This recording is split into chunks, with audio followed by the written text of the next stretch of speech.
దీపం వెలిగించడానికి ఒక కోడలు కావాలంటారు. నువ్వు ఈ ఇంటికి దీపం మాత్రమే కాదు, ఈ ఇంటికి వెలుగును కూడా తీసుకురావాలి. లోపలికి పదమ్మా. అమ్మాయి కుడికాలు ముందు పెట్టి లోపలికి వెళ్ళమ్మా. ఏంటి ప్రేమించి పెళ్లి చేసుకున్నావా? కాదు. మరి ఎట్టా చేసుకున్నావేంటి? అనుకోకుండా. నువ్వు అత్తో సినిమా స్టార్ లాగా ఉన్నావు. చాలే నోరు అంతే. అందరూ నా పెళ్ళాన్ని చూసి అసూయ పడకండి. తొందరగా వెళ్ళండి, ఫస్ట్ నైట్ కి టైం అయింది కదా. మరి పగలేనా? ఆడొక ఎర్రిమాలొక నువ్వు వెళ్ళమ్మా. అంతా మేము చూసుకుంటాం, నువ్వు వెళ్ళు. ఏయ్ తొందరగా నువ్వు రాయే.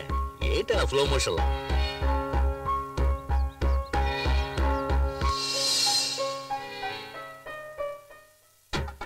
ఏం చేయబోతుందిరా?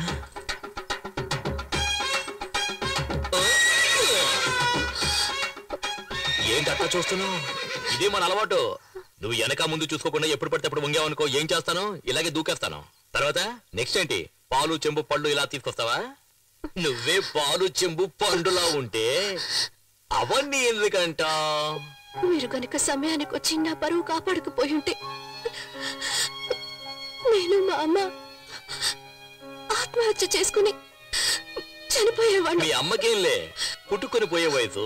కానీ చూపులతో గుచ్చి చెప్పాల్సిన నువ్వు ఆత్మహత్య చేసుకున్నావు అనుకో, ఆంధ్రగతి ఏం కావాలి?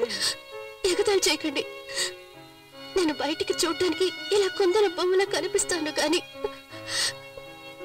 చిన్నప్పటి నుంచి ఎన్నో కష్టాలతో పెరిగిన దాన్ని. మా నాన్న వల్ల మా అమ్మ జీవితం నాశనం అయిపోయింది. అందువల్ల నా సంతోషం కూడా పోయింది. ఇక నుంచి నా సంతోషం మీ చేతుల్లోనే ఉంది. నా చేతిలో ఇంకేదో ఉన్నదే. సీమలు